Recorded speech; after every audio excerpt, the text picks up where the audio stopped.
Have you ever experienced your mind racing nonstop with thoughts?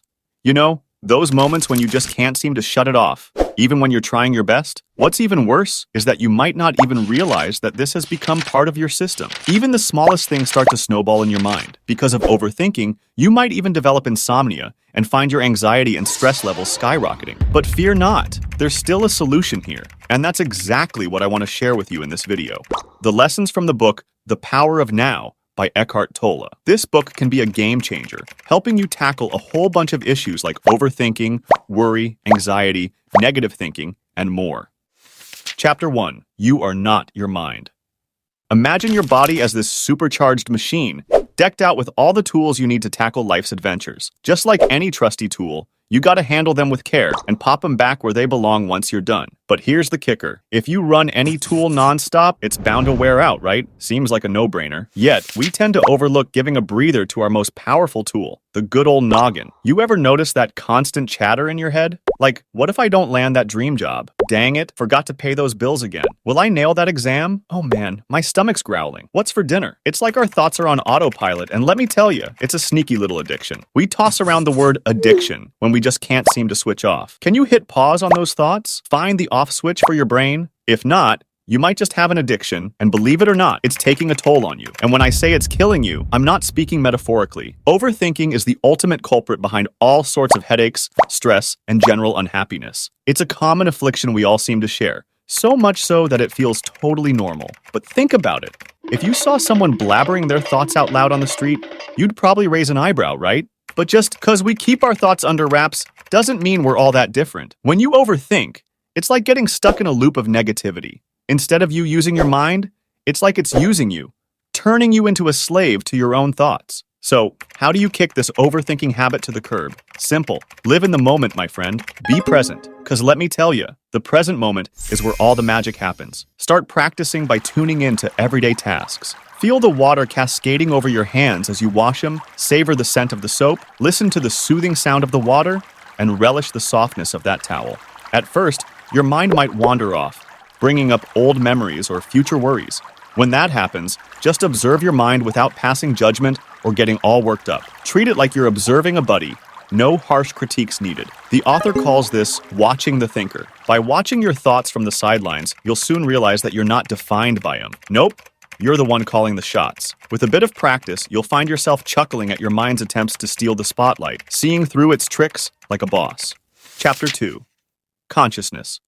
Ever since we were kids, every time we faced negativity or pain, a piece of it stuck with us. Over time, these little bits pile up until they morph into something monstrous. The author dubs it the pain body. For some folks, this pain body is like a constant companion, while for others, it only wakes up at certain triggers, like a particular word or situation.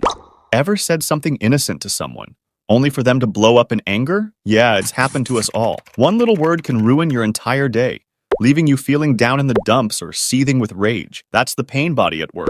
But here's the kicker. That pain body? Yeah, it's not you. It's this separate, gnarly monster squatting in your psyche, gobbling up your attention. It tries to pass itself off as you, but it's never the real deal. It's just a part of your ego, a false identity cooked up from past experiences. And let's face it, most of us have one lurking around. The key? Spot it before it takes the wheel. If you're present, you'll feel it stirring. Sometimes it's a heavy feeling of sadness, other times it's pure rage, and sometimes it's plain old fear. So when that pain body starts stirring, stay put. Just watch it.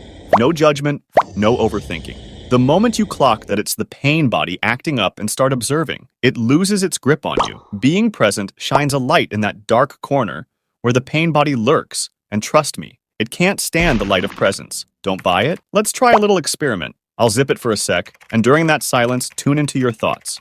Watch your mind like a cat waiting for a mouse to pop out of its hole. So, any thoughts pop up? Probably not. And even if they did, it likely took a while. That, my friend, is the power of now. That's being present. When you're in the moment, your mind can't boss you around. Cool, huh? Chapter 3. Moving deeply into the now. Let's break down this idea about chasing happiness through reaching goals. Ever felt like snagging that dream job or hitting a big milestone will finally fill that happiness-shaped hole in your life? Or maybe you're constantly eyeing the horizon, waiting for something magical to happen. so you can finally feel complete. Well, here's the scoop. Pinning all your hopes on reaching some destination ain't gonna cut it. Let me paint a picture for you. Imagine your ultimate goal is to conquer Everest. Now, I know helicopters can't quite soar that high, but let's pretend they can. Would you really be happy if a chopper swooped in and dropped you right on top of that towering peak? I'm betting the answer is a solid no. Happiness ain't about reaching the summit, nor is it about staying stuck at base camp. Nah, happiness? It's all about the journey, my friend. It's right there in the present moment. So kick back, take a deep breath, and tackle whatever's right in front of you. You'll cross those bridges when you get to them. Don't let your mind run the show. Cause let's be real, even if all your problems vanished into thin air this very second, give it a few days, and your mind would conjure up a fresh batch. Sound familiar? Our minds just love cooking up trouble, and it needs time to do it. For instance, picture this. A wild animal crashes into your room out of nowhere. Talk about a surprise, right? Sure, you might bolt or take a tumble, but it ain't a problem. At least not yet.